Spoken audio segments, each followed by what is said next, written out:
All right, so you probably got the "we are now recording" message. So I guess I'll just do a real quick introduction. Melissa just will remind you to do a quick introduction when we get to your half. So hi, I'm Stephen Klontz. I'm going to present first. What is the basic structure of the Donut ML GitHub repository? A lot of this is pretty much generic to any GitHub repository that one would want to contribute to, particularly one that's set up with a dev container.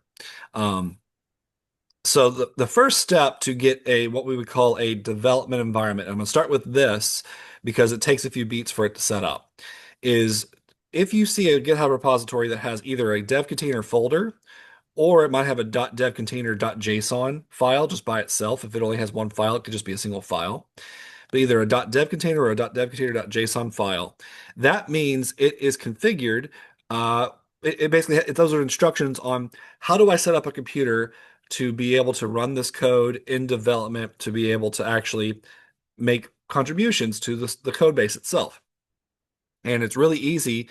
There's lots of ways that you could use a dev container to create a development environment. My favorite way is through GitHub Codespaces, which is purely through the web browser. And so the way that's set up is you click the code, and usually what you actually want to do, in fact, let me model this, is you want to make a fork. So you take this repository, and before you start editing any of the files, you want to make a fork of that repository. That's a copy of the repository that you own, but it's still linked back to the original, so you can actually push back upon request. Really, you request that they pull from you your changes into the main repository. And you just click the fork button. But if you're like me, you've already created a fork, you'll go down here and click the existing fork. And now that we're on the a fork of the repository, we can do whatever we want. And this is not an intro to GitHub workshop, so I'm not going to go through all the nitty-gritty of branches and all that. But the main rule is do not change the main branch. The main branch should always be synchronized. You should never be ahead of the core main branch because that's the canonical history of the project that has been accepted and merged in. You could change your copy of the main branch all you want, but you don't want to. You want to make your own branch on the side that has your proposed changes, and then make that pull request back to the core repository so that they can incorporate your changes. All right. How does one do this? Well, to get a development environment in your web browser, I would first click the code button and then tab over to the code spaces tab. And if I hadn't done this already, there would have been a big green button that says create code space on main. And that is the button that you would push to pull up this code space right here, a VS Code editor that runs in your browser, but it also has a full-fledged computer here.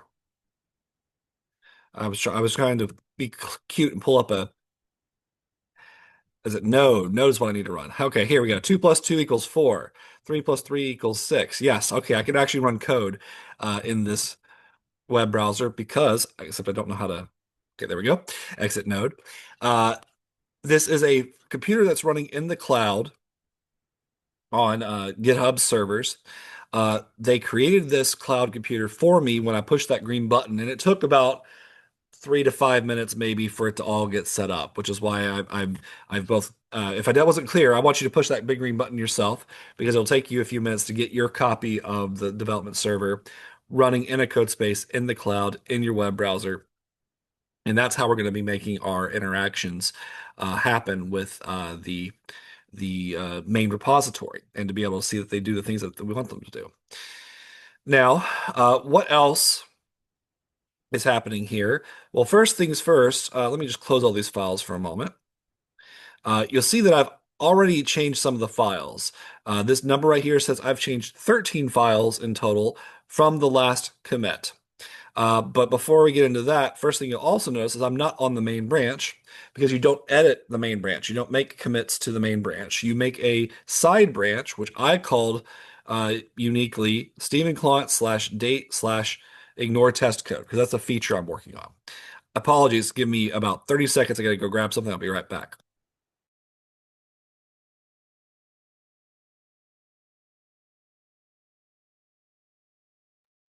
Yeah, so that should give you some time to get those code spaces started. Have you been able to get those open? Are they kind of still spinning up?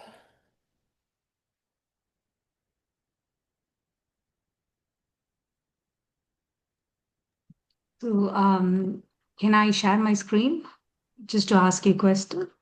Um, we can try. Oh, yep. Yeah, let's go ahead and pause the recording Oh, just for a second for this bit. Zoom recording.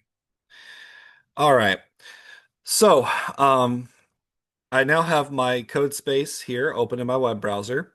And what I did is edited a bunch of files. You can see here that in the orange, I've modified a file.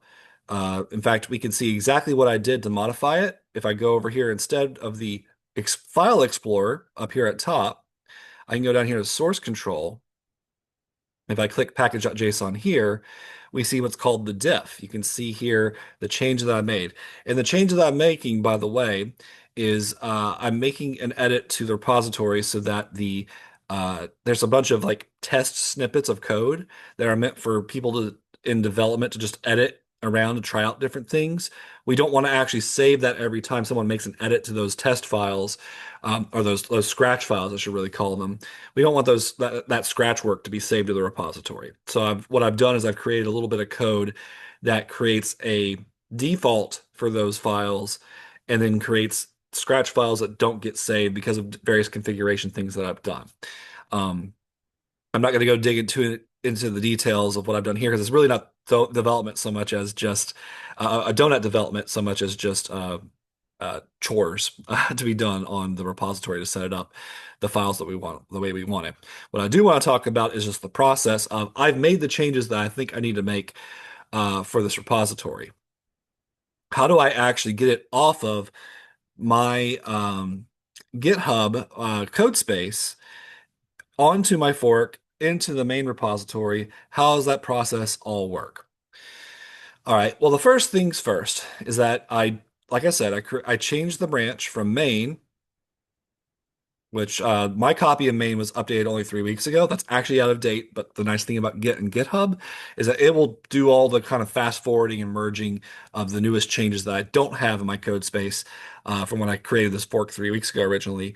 It's going to handle all that for me unless I get really unlucky and I edit the same file that somebody else has edited in the past 3 weeks. We're going to see if that we hit that. That'll be fun to find out in just a moment. Um, I created my own branch by typing in, there's a new branch name, but I actually called it ignore test code. So I've already got that open, so I don't need to hit enter there. But if you wanted to make your own edit and your own contribution, your own proposed contribution to Doenet ML, you would create your branch name to be whatever you want. I like to use this personal preference, my username and the date, so that I don't have to think too hard about what's a good unique branch name, right? As long as I'm unique up to that day, I'm good. Nobody else is going to use my username, no one else, and I'm not going to use the same date more than once a year, once, right? So that's my preference. You can make the branch name much shorter. New feature could be your branch name. Um, all of that is possible as well. So I've made my branch name whatever I wanted to call it. I've edited a bunch of files. I've modified some files. You can see here with the M. I've deleted some files, the ones that are scratched out. I've created some new files. That U means it's completely new. That's why it doesn't have a before and after because there was no before. And now that I've got all these files, these 13 files that I want to change, I need to make a commit that says this is the change that I want to make to the Doenet repository. I should give it a message, something that describes what was done here. What I've done is I've added default test code to 4 new packages because that's what I was doing earlier. So I'm going to commit. I can push the big green button, but then it would just give me another big green button to push, which would give me another big green button to push. So the thing I was about to push was commit and sync, which would have done all this at once. But there it is. There was also a couple of OK, don't show agains, which I normally press. But again, I like to say that GitHub is not hard. Push the big green buttons. You're probably doing the right thing, at least 9 times out of 10. And so the big green buttons, I've got rid of my notification. I've got rid of the files have now actually been changed on my branch, on my fork of the repository. So, uh, where do I see that? How do I now get that off of? It's off of my code space. Now it's on my GitHub repository. So I can click back, or I have it up here in the tab from before. And if I go to this branch, which I called ignore test code, you can see here that the commit that I just made should show up here in a second. Add a default test code to 4 new packages. It's actually not the only commit I've made. I made a few other commits because I'm going to show you this is actually not a fresh pull request. This is actually something I'm actively working on. Um, but let's pretend it was for a second. How would I contribute that? Well, there's a big button right here that says contribute. That's probably a good guess. That's going to let me open a pull request with this green button. And if I do this, then it's going to, all right, it looks like I did actually edit something someone else has edited, so I'll have to figure that out. But notice that for me, it looks a little bit different because I actually already created the pull request. There's this big view pull request button here. If this is a brand new example, and I'm sure we'll see this later today, it would give me a prompt to create a new pull request. So let's go to the existing pull request. So here's something I did at the Doenet workshop in person about 3 weeks ago, where I proposed doing some configuration, some housekeeping of the repository so that these scratch files called test code would not get changed and committed to the repository. All right. So that's all I did 3 weeks ago. Um, it had a few of these. I think these first three things were part of what I suggested. I saw a big red X. That means that some of the automated test files that the Doenet repository has set up that says we want things to work a certain way, those automated tests were not satisfied. So I clicked and I saw that lint TypeScript code. That meant I can see the details. Prettier check. So this was run right here, npx prettier, check, ignore path. And that apparently had an error. I can actually replicate this in my code space. If I go back over here, I can run that exact same line of code and see if I still have that same error. So what is that doing? I mean, it's set up. I should make it happy, whatever it is. But in particular, what it's doing right now is it's just checking the formatting. Am I using spaces instead of tabs? Did I use my semicolons in the right place, even if they aren't technically required? It just helps the code base be clean and manageable to have this automated check on everything that's been written to make sure that there aren't any, even if it technically works, code is written for humans first and machines second. All right, if we cared about machines first, we'd write ones and zeros, and that'd be it. We're trying to write code that humans can understand.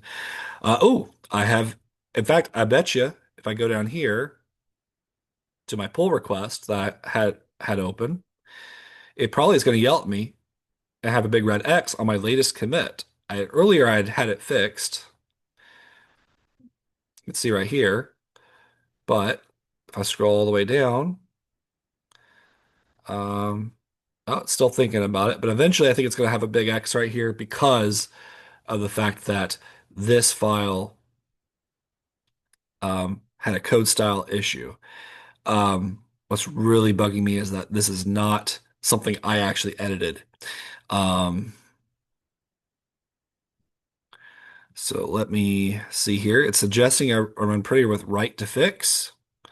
So let's just add the double dash right. Let's see what that does. And I'm actually going to go through the whole thing again because I didn't specify which file to fix.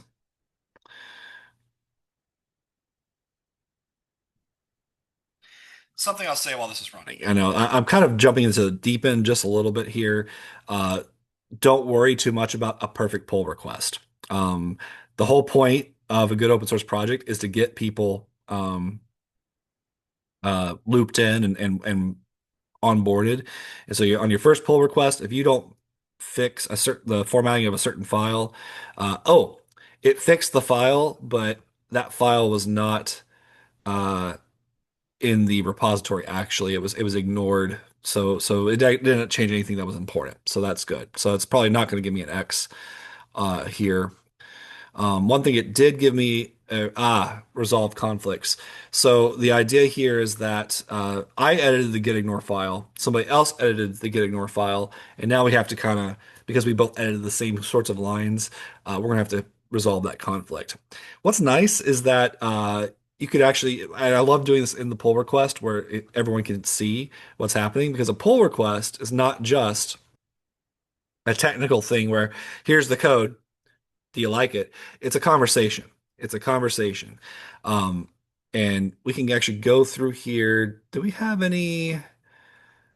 Nobody made any comments about this on the code itself. But what's really neat about pull requests is that people can go in and see exactly the before and after, like we talked about it.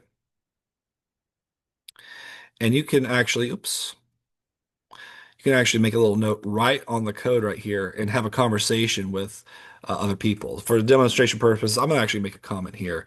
Um, this is just a sample comment on a particular line of code because I'm demoing this pull, this active PR for a workshop today.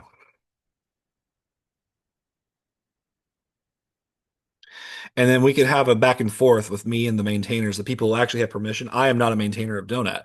I'm just a contributor. So I can only suggest changes, and they have to be vetted and accepted by the actual maintainers. And so we'd have a conversation here, and then that conversation also shows up, unsurprisingly, in the conversation tab. And then we would have a conversation here and in the comments. And hopefully eventually resolve the conversation as I'll do momentarily.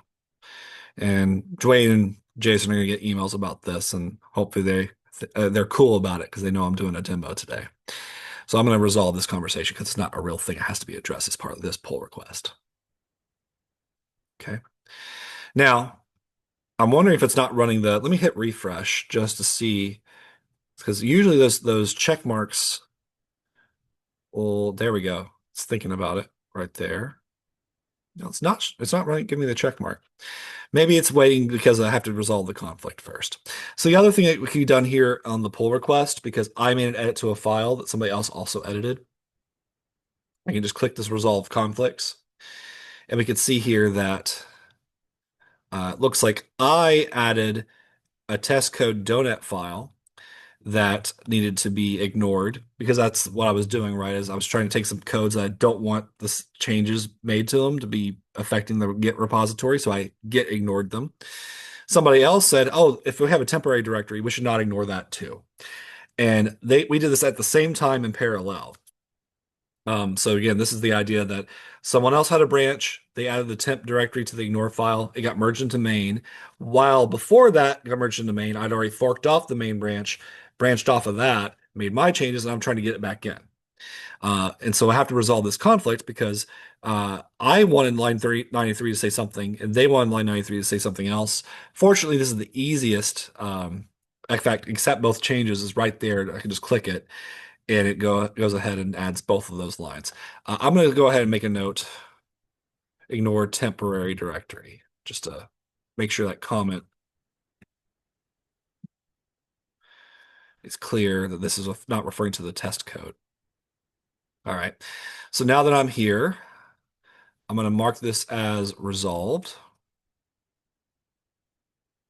and commit merge. Big green button, of course. I have to push it. And what that's going to do, you saw that big green check mark, that's going to resolve the conflict that the file that I edited, that somebody else also edited. And this used to be a lot trickier to kind of, I think, get figured out. Um, I think it's actually harder if it's done in the code space than it is here, but there you go. This is also a couple other things that are happening here. Now that I fixed that conflict, it's actually going to try and run my code and make sure it actually works with all the other tests of the main branch. What else is it going to do? In my code space, because I merged main back into it, all those changes, apparently 8 changes were made to the main branch that I was not caught up on. But fortunately, I see I have a big green button. I can push it, and that's going to get everything nice and synchronized from the GitHub repository, from the main GitHub repository to my fork of the repository to my branch of that fork. All that's going to be synchronized right there. In case I'm not done. If I'm not done with the pull request, if I get comments back from Dwayne or Jason, then I'll want to make sure I'm synchronized in my code space so I can continue to make my edits and continue to fix my pull request so that it is ready to be merged in. The feature is ready to be added. Things that are happening right now, as you can see here, I've got a couple of check marks. That's good. The rest of these are running. I do not know. Honestly, I'm a contributor, not a maintainer. I don't know all the moving parts of this repository. Like I said, this is really less of a how do I contribute to Doenet part of the workshop. We'll let the expert Melissa take care of that here in a little bit. For me, it's more of a how do I just contribute to an open source project? And Doenet is a well organized open source project like many are. And if it's well organized, you have this dev container set up so you don't have to worry about installing everything on your computer the right way. You have to worry about what are tests and how I run these automated tests. Like that's all happening on GitHub automatically through these big green check marks. Um, so again, if I want to contribute to an open source repository, I fork it. I make a branch on my fork in the code space that's hopefully provided to me.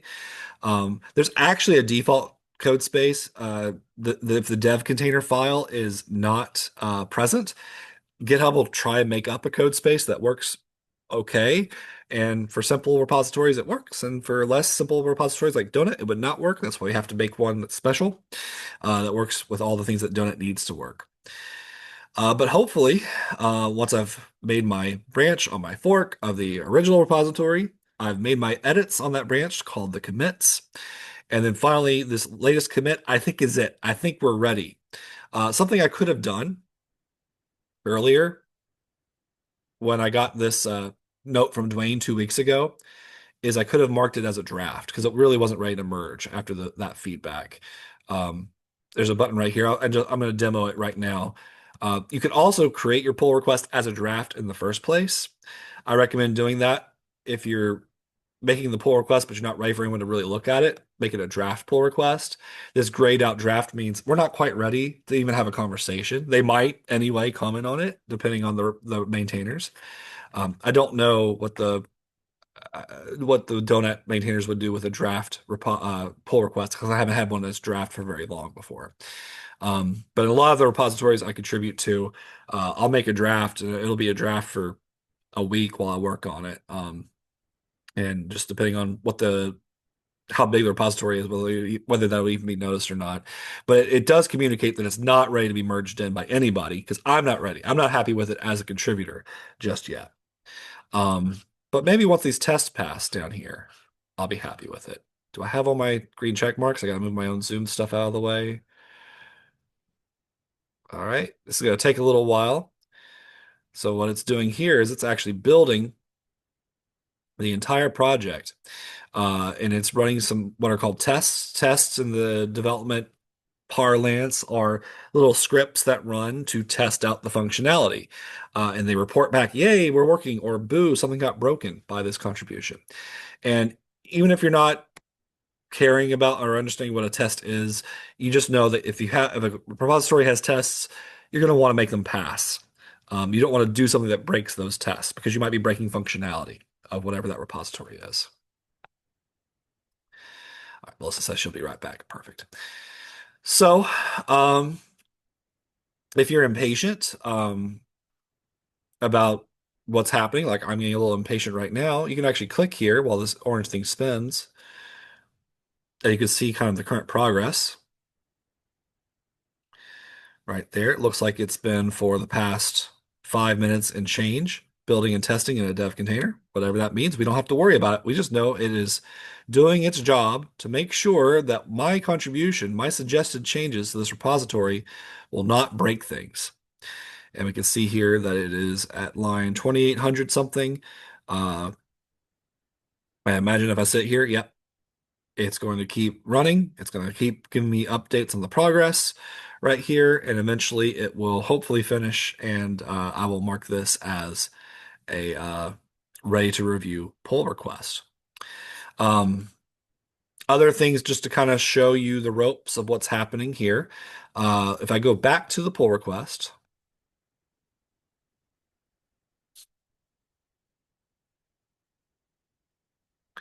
as I mentioned, there's the conversation, all right, including all the automated tests. So we can talk about those and make sure those are all passing and happy.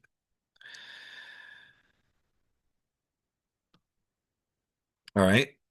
There's these tabs here that you want to know about. The commits are just a summary of all the changes I've proposed. All these things I did 3 weeks ago, something I did yesterday, and within the last few minutes. The checks, those are those check marks I was talking about earlier. That's all the automated what's-its that are running to make sure I don't break things. Because this is a big project. I don't claim to know every aspect of this project, but I did know enough to make this one little contribution. All right, and then finally a summary of all the changes to the files that I've renamed, the files that I've edited, and the files I've deleted are all here. And you can make comments on any line of code before or after and have a conversation about with the other contributors, with the maintainers, about the suggested changes that you're trying to make to their repository. All right.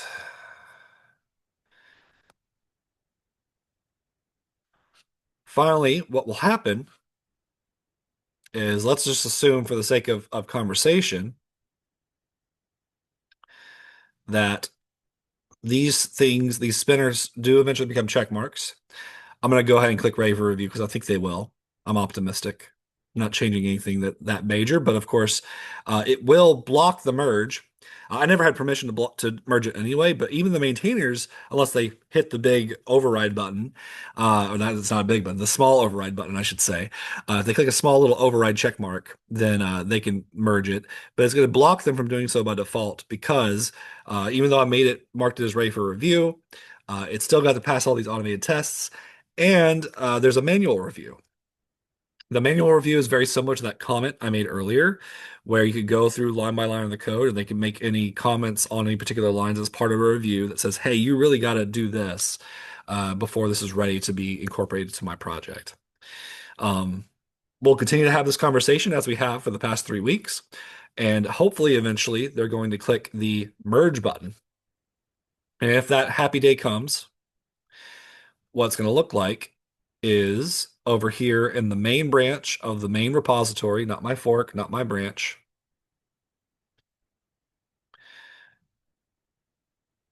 I click the commits button.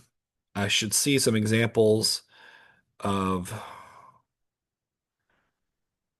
yeah, all these different commits here. These are a single commit, what we call a squash and merge, where they took all these changes that were proposed in this pull request, they squashed them together into one new commit and put it onto the main branch with those changes. And so here's an example of a recently merged pull request. It looks like it was proposed by our friend Honorog 4 days ago. And apparently there was an issue with dark themes. And this apparently got approved without much conversation. It did at least correctly activate Stark mode in the VS Code extension, and he merged it into that commit right there. And so now it's part of the live Doenet package. It's been merged in. And you can see here, lots of people have contributed to Doenet over the years. If I click the Insights and the Network tab right here, if you're curious, you can kind of see this timeline of everyone on GitHub, how they've interacted, as I just shown you how I'm interacting currently with my pull request to get a proposed change into the repository. You can see here sometimes things get left to the side. Sometimes they get merged back in. But here's all the different examples of people taking, forking, and then branching off, as I did here. Here's mine right here. I had took this main branch, forked it to my fork, branched off here, and if I scroll over, you can see my most recent commits right here that hopefully we merged into the main branch soon. All right. And I think that's really it for kind of like the lay of the land of how does one even get started to edit these files, to suggest changes to files to the maintainers, how to have the conversation in a pull request in order to hopefully get a change merged in. Um, Thoughts or questions from the participants?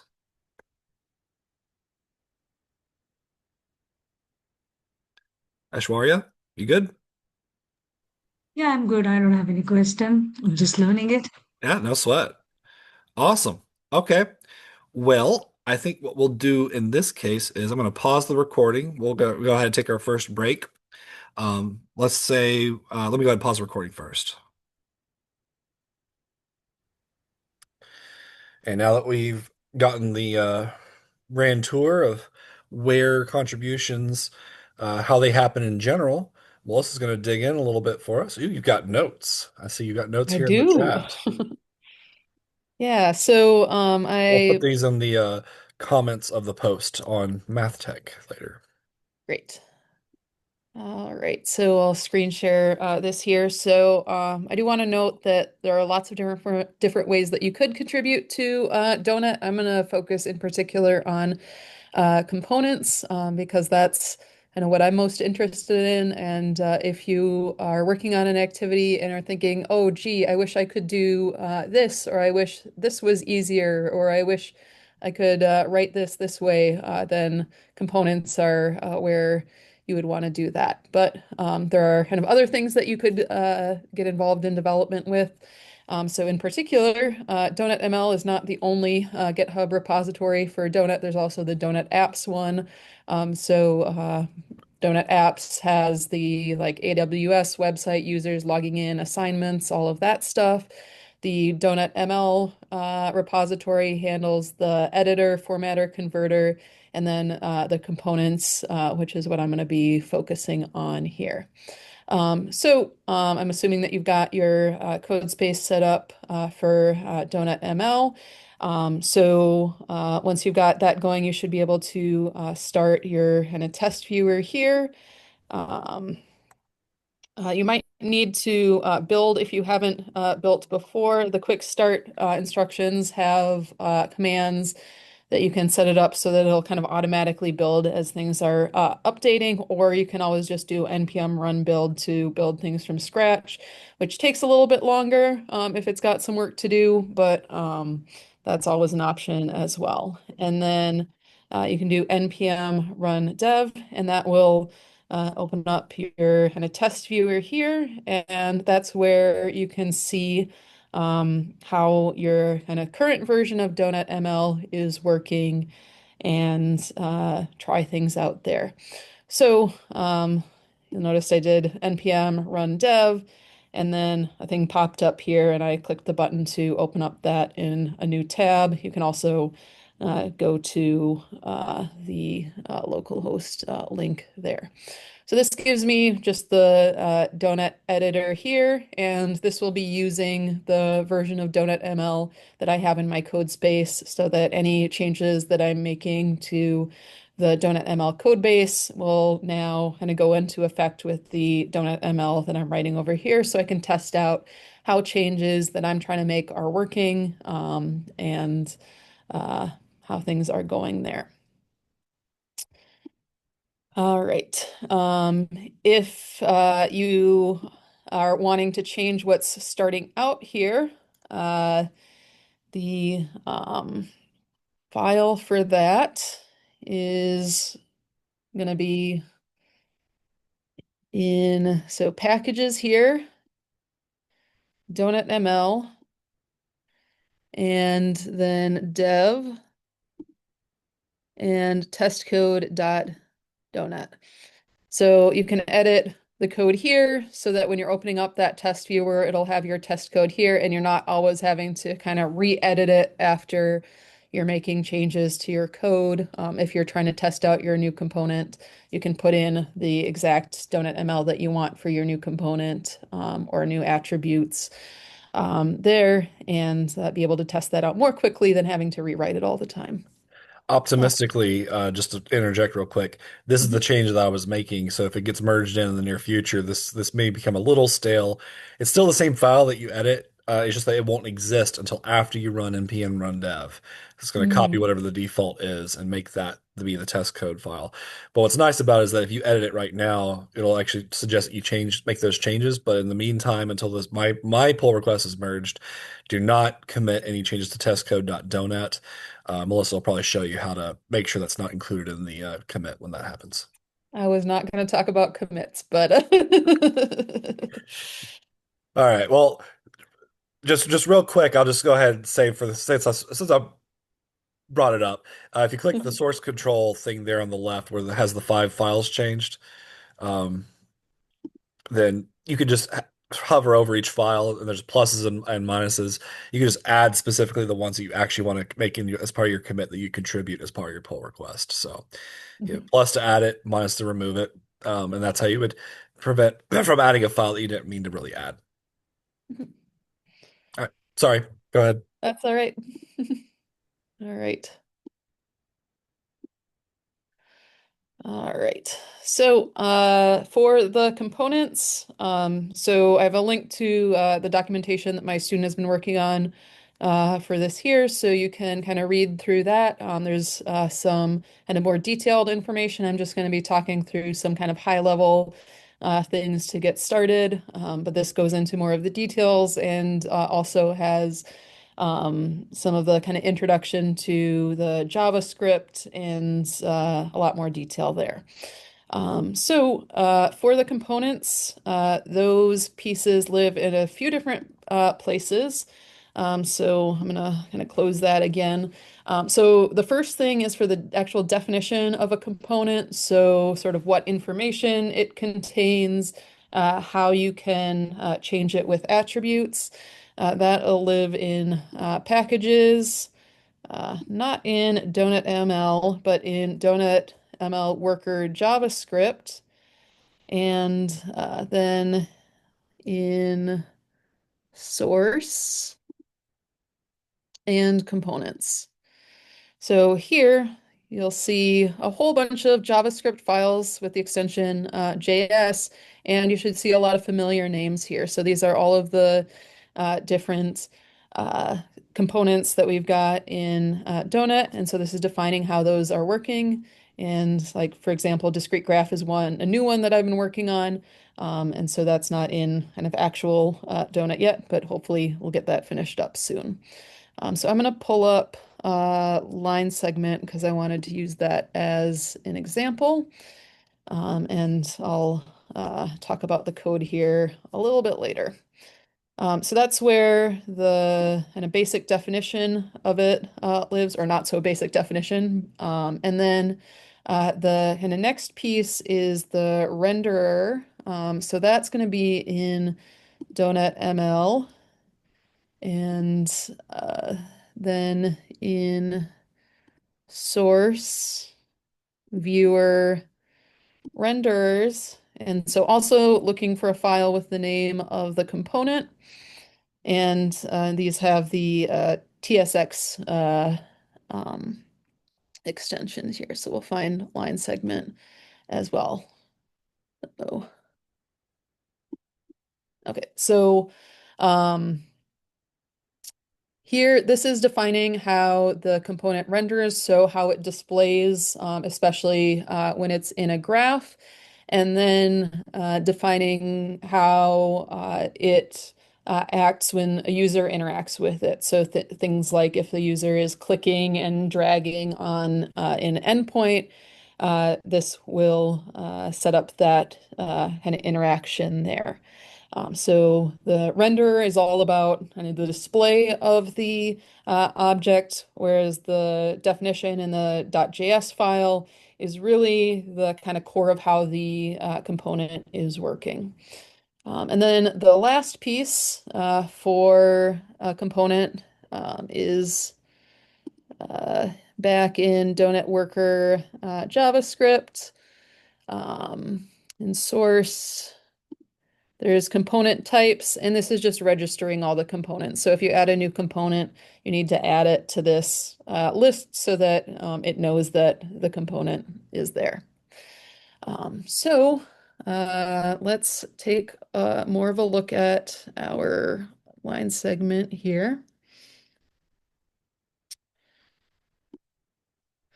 So you'll notice there's a whole ton of code here and it's super intimidating. A lot of this is kind of similar between different components. And so kind of the biggest piece is figuring out kind of what are the pieces that are kind of really distinctive for a component, what needs to change, and kind of how are these pieces fitting together. So for understanding how this is working, it's important to know that the Doenet components are working using a directed acyclic graph, and this is uh, keeping track of the dependencies between the values that are connected to different components. So for example, if I have math input, and I'll give that the name X, and a math name Y, and having this be a reference to X. All right, there it goes. And so now, of course, we know if I put in the math input of 5, then the math that has the name Y here, that gets updated. So we've got this dependency here where this math component named y has a value that's dependent on the value of the math input named x. So the directed acyclic graph is keeping track of all of these dependencies between these related components and making all of this work and update seamlessly without the author needing to think about this. And so a lot of what is going into these components is making this directed acyclic graph work correctly and setting it up so that as the programmer implementing the component, we're kind of doing the work for that, and then the author doesn't need to. So when we're defining our component, there are some kind of key pieces to pay attention to. The first one is attributes. For attributes, these are things that are defining the behavior of an object. So like here we see the draggable attribute for the line segment. And so that controls whether or not the attribute is, or whether or not the line segment is draggable when the student is interacting with it. The kind of next piece we have is the state variables. And so down here we have state variables, and this difference between state variables and attributes is important but confusing. So state variables are stored values that are associated with a component. If a state variable is public, you can access its value. So like if we have a point, say, and then I have draggable is false, and I'm going to name this P. So here, draggable is an attribute. An example of a state variable would be P dot X. So I'm looking at the state value of the state variable X for the point to get the X coordinate of the point. And when you can access them when they're public, so we can do that kind of dot the state variable when it's public, but not all state variables will be public. Sometimes it's just used to maintain the like internal state of the component. Maybe it's something that's needed for the renderer to display it correctly and is not something that like the author really needs to interact with directly. A lot of the times we'll have a corresponding state variable for an attribute. So like I think if we have a point, I think draggable is also a state variable, so we can do p dot draggable and see that then this is false because I set it to be false there. So that can be confusing because sometimes there is overlap. A lot of the time there is overlap where an attribute is also a state variable. Um, but we can think about an attribute as being like an input to the component that's changing its behavior or determining some kind of setting for it. And a state variable is a stored value. And then when we have a public state value, that's sort of like an output that we can get from the component. So when we're defining our state variables, this is where things get a little hairier. One of the important things that we need to do is define the dependencies. So we have this return dependencies function. And so this is defining what this state variable is dependent on in order to make that directed acyclic graph work. So let's find a more interesting state variable than style descriptions. Like number of dimensions here, this is the number of dimensions that the line segment lives in. So right now we know we only have two-dimensional graphing in Doenet. Maybe eventually we'll have three-dimensional graphing. So that we might need to pay careful attention to whether we've got a line segment in 2 or 3 dimensions. And so the dimensions for the line segment will depend on the dimensions that the endpoints live in. So that's what's being defined here is that dependency that the dimensions for the line segment will depend on the dimensions for the endpoints of the line segment. Another one we can look at is, let's see, length I wanted to look at.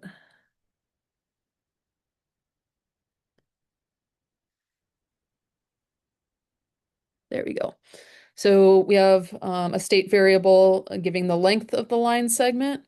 And so we can see that the length of the line segment is dependent on the endpoints. So if one of the endpoints changes, then the length of the line segment also changes. So of course that makes sense as one of the dependencies there. An important thing to remember when thinking about this directed acyclic graph, the nodes in the directed acyclic graph are state variables, not components. So that's why we need to define these dependencies for each of the state variables kind of individually. It's not for the component overall. And that's important for kind of making things work where we can have this kind of interdependence where two things depend on each other because really they're depending on each other's state variables. So another important piece is the inverse definition. So this is the inverse definition for the length. So the inverse definition ends up being used when there's a user interaction that requires a kind of backwards update, so that we're going kind of backwards through the directed acyclic graph.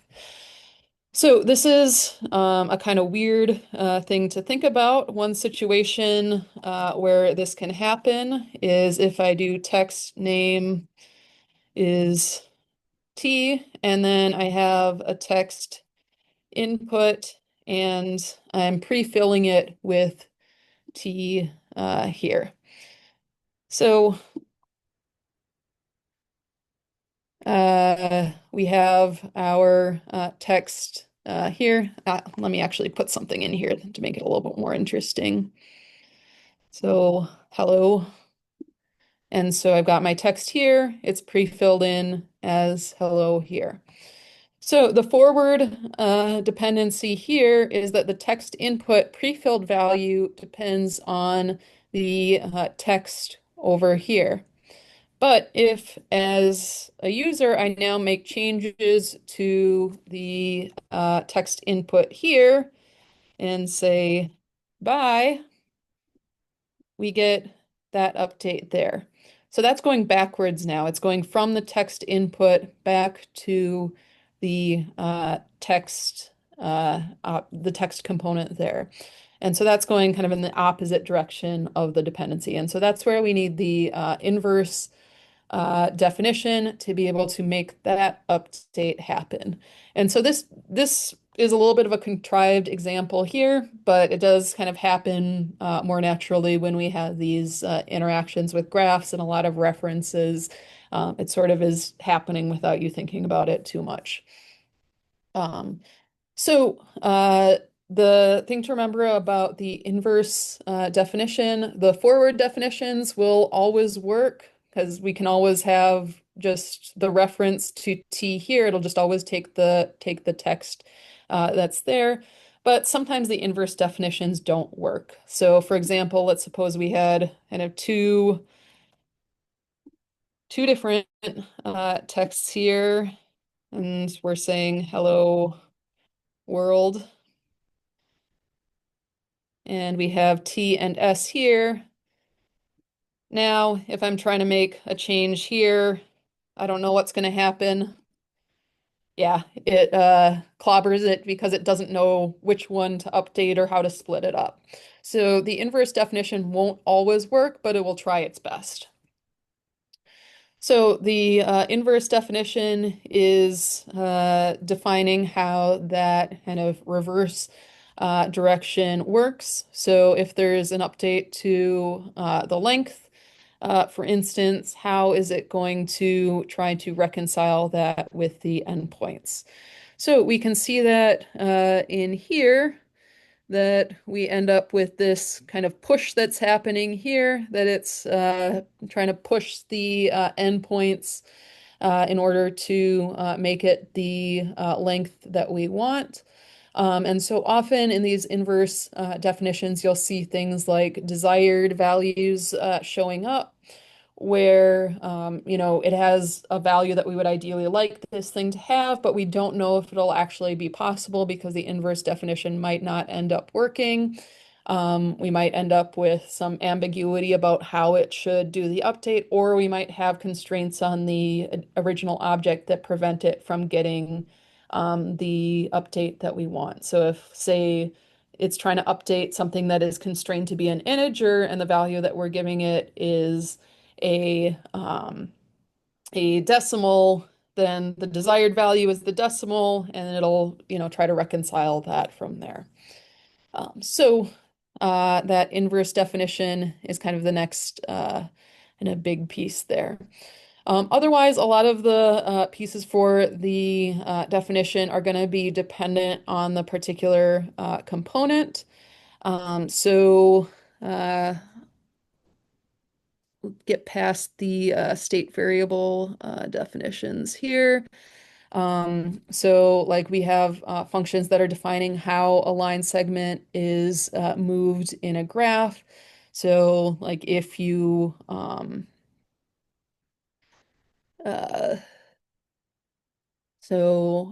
if you're kind of moving the line segment as a whole, it's moving both of the endpoints with the line segment and defining how those things work. And then some of that is handled by the renderer as well. So I don't want to try to go into too much detail there, but want to kind of stop there as giving kind of the high level intro of things that will apply to all components and where you can find these pieces. I do want to emphasize, it's intimidating to get into this for the first time. It's a lot of code and it's complicated and there isn't good documentation, which is something that I hope that we can improve. So if you're interested in working on components, I hope that you'll ask lots of questions and that will help us make this process getting started with development easier for other people in the future. So yeah, any questions that I can at least try to answer at this point?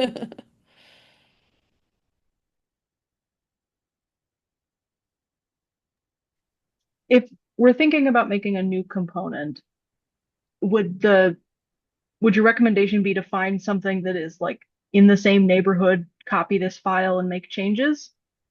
Yeah. Yeah. So for instance, like working on my discrete graph one, I've been using polyline, which is basically like a polygon that isn't connected, and then also line segment and using those as references. Hmm. And that's been helpful. I would suggest that, maybe rather than starting with trying to define a whole new component, trying to add an attribute or a state variable to a component, that's probably easier. Although I dove in with the discrete graph, I don't think that was a great decision. I think I should have started simpler. Yeah, you can learn from my mistakes.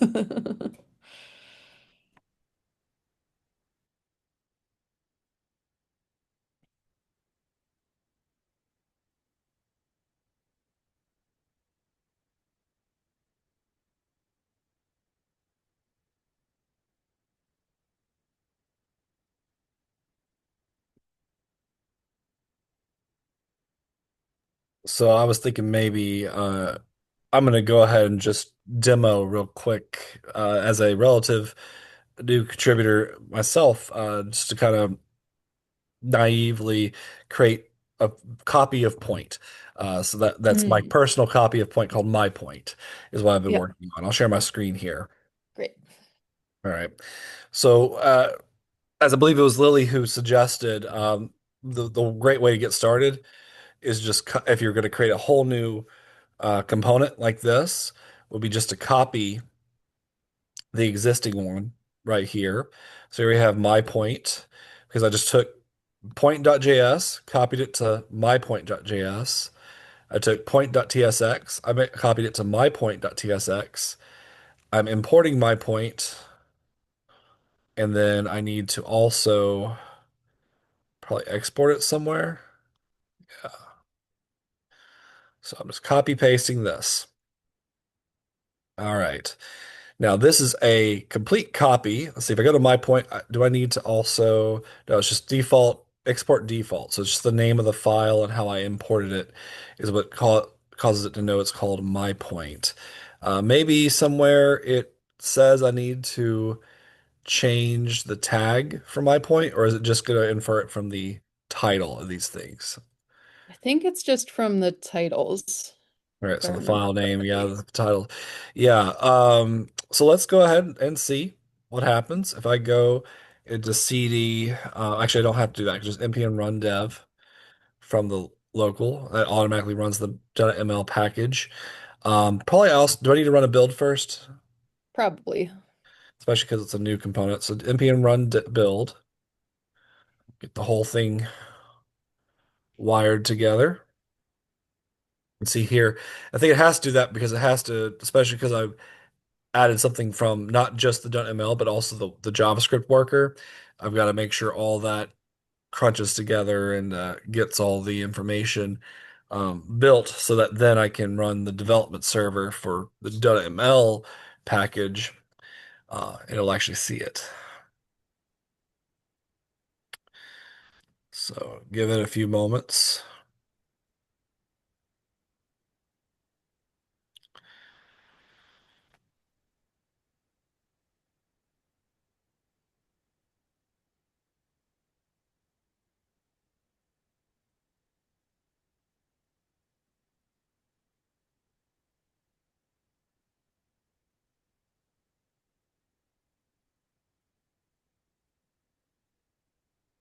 This is another just good general repository advice is that if in JavaScript land, which is where we're working right now, npm run dev and npm run build.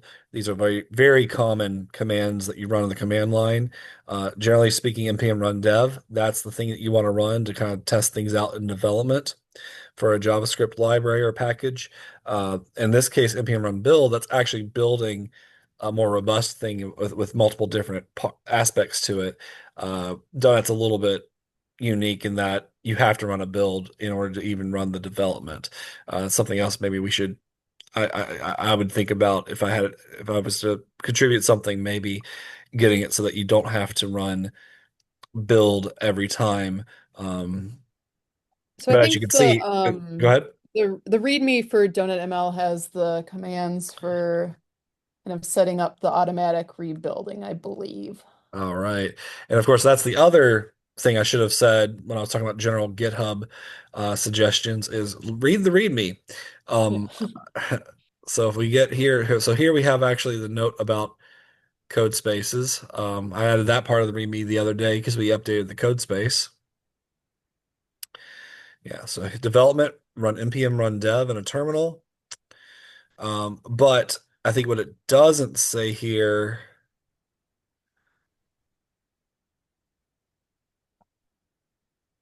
is where you have to run this build here, sometimes at least. And of course, I can see this a prettier version of this if I were to click this little magnifying glass right here, open preview to the side.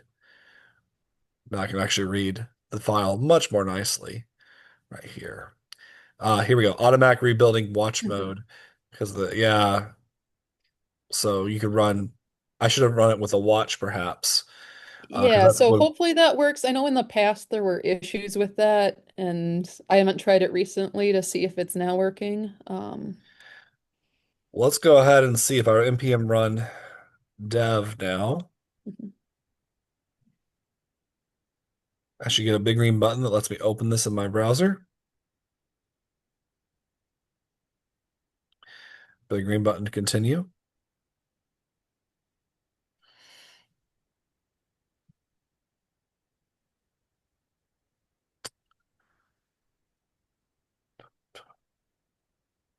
All right.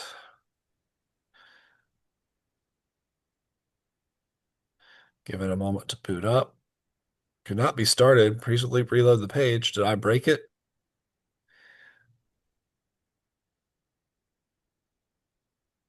Why don't you, huh? The other thing I should have done, of course, was before I start editing, get the development server up and running, make sure it works.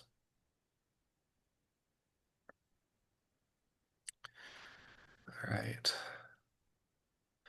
The other trick I'll suggest is if something like this breaks, right clicking.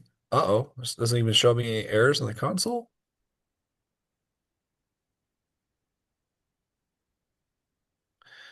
Component type point defined in two classes. There was some Okay, place. so we did miss a name. Yeah. Yeah. So I'm gonna go back to my point here and look for the word point. Oh, you can see it right here. Function point, point. Point shows up a lot. Let's see the first place it's written though.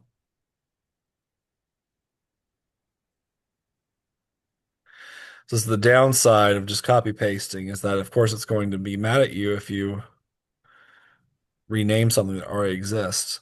So I think this one's fine. It's not exported, so it wouldn't have to be renamed someplace else. Um,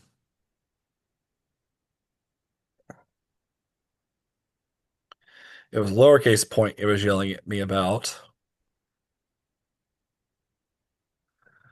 In fact, I wonder if I go back over here, it's lowercase point.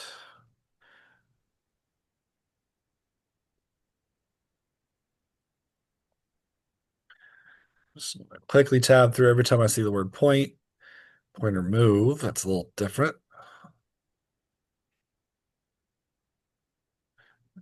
Thinking it's not going to be here, but let's just go ahead and get through the rest of it to make sure. I'm just hit Control F to search, and I'm hitting Enter to kind of search through every time the word point. All right, so I don't think it was defined here in this file. So let's look over here in the component point.js.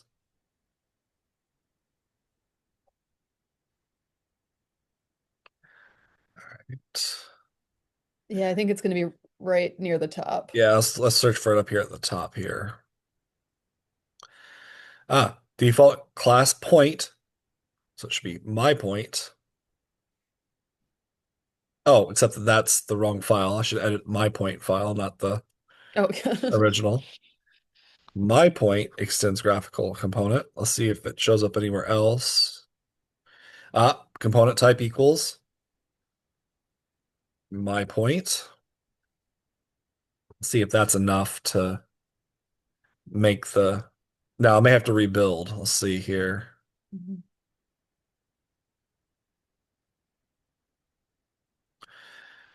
Did I edit this? This was actually in the JavaScript worker, so that this probably did not get rebuilt, which probably means I need to do another npm run build. Yeah, let's do that with the watch helper this time and see what happens. That an uppercase M, right? Because you put uppercase M here, lowercase m. That's actually on purpose. It's just Oh, a okay. convention that so the tag that we write is my point with a lowercase m, but the variable, because it's a class in TypeScript, the convention is to capitalize it at the beginning. So this is like this is camel case because it's capital in the middle. What do you call it when you capitalize the front and the middle? There's a fancy word for Cap that. case, maybe. Cap It's case, yeah. not clever. It's Yeah, something like there's a that. bunch of, there's camel case, snake case, cap case, maybe that is, and these are just conventions. And don't sweat the conventions because if it works, it works, and that's up to the linter and that's up to the expert reviewers to kind of tweak things to match conventions. Let's go down here. npm run build watch. Uh, well, that didn't work anyway. So just ignored the watch anyway. So let's give it a moment to crunch through. And I'm hoping it's a little bit quicker this time because it doesn't have to rebuild everything. So if it has good caching, then it's gonna be a bit quicker here to crunch through that.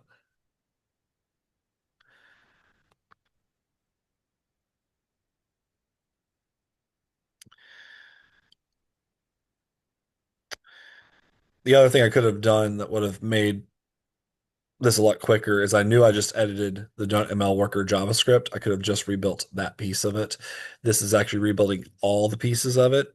And I guess it's not caching, although I guess this probably depends on that. So it may be that I had to do this is the foolproof way, even if it takes a little bit longer. Just to run npm run build in the root. That's the whole kit caboodle to get this crunched through.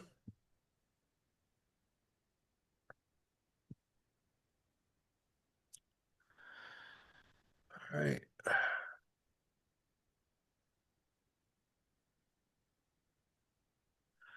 I'm reminded of the XKCD comic where the software engineers are goofing off in the hallway. The manager yells at them, "Hey, you guys, what are you doing? Get back to work." And they yell, "Compiling." Oh, carry on then. Code is running, it counts as working. That's right. Building client environment for production. Yeah, it'd be great to have that a bit more agile for folks to work with. In any case, once this is done crunching through, I'm gonna try one more time, and if it doesn't work at this, I'm just gonna chalk after this. I'm gonna chalk it up to every time you do a workshop and you live code, something always happens. There we go. Modules transformed, rendering chunks.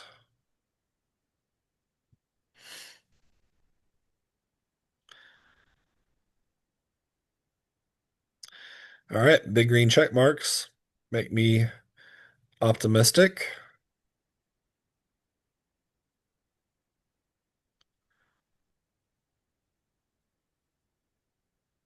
All right, are we done here?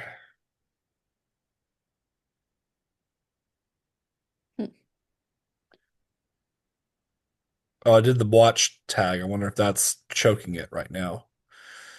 Um, I'm gonna just shut that down. I think it's done.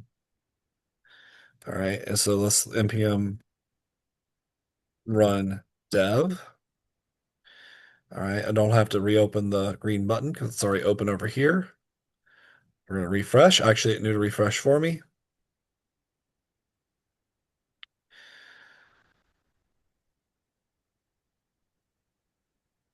All right, it did not give me Yay. the same error. So let's see here. If I make a point, 1, 2, my point, 3, 4, and I've got my own version of point working. Now it's not the something that's not working yet is I did not apparently register it with the schema validator. So that's something else. If you're making a new component, we'll have to figure out where that's wired up. Because that part was not recognized as a recognized donut element. But I can do fun things like the name equals P, and I could put this into my point. And now my point is defined in terms of the regular point, but I could do all sorts of fun things now. I can add different attributes. I could um, customize this to be whatever I want. I don't know why I picked point. That was just an arbitrary decision, but here this is a great example. If you want a quick new element up and running, grab the closest thing that to what it is that you want to create, um, and then that will be your first go at it. So, and then of course, if I want to contribute this, I should be on a branch.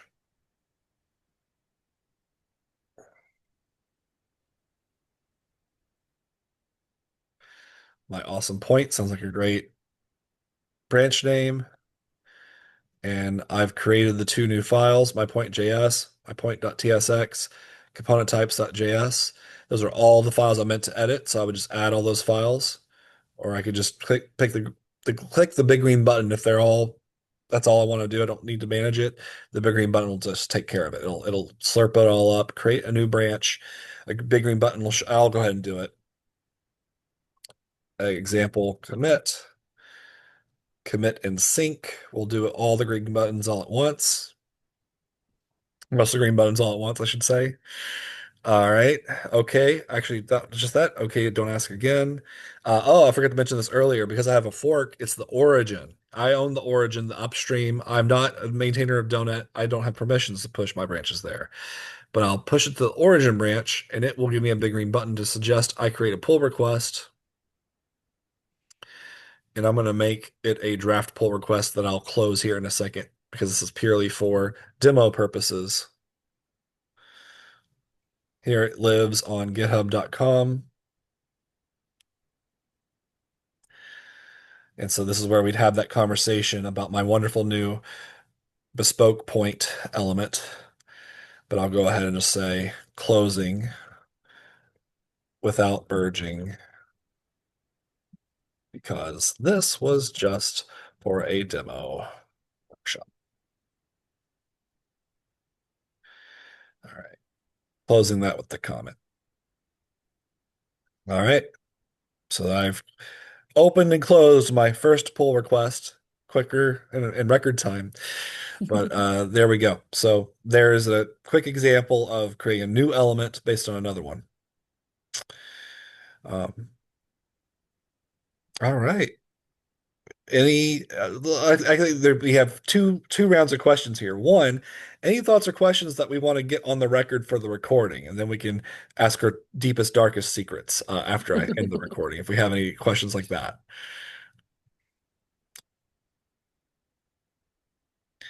So it sounds like we have nothing that want to clarify for the recording. So th those of you watching online, thanks for hanging out. We hope that this has been helpful for you to figure out how to make a new contribution to the Doenet project. Great chance to connect with us as always is through the Math Tech drop-ins. Those are available at mathtech.org/events. Dwayne Ninecamp is the maintainer of Doenet, and so when Dwayne and Virginia May is a frequent contributor as well. When they host their drop-ins, that's the best time to come and talk about Doenet stuff.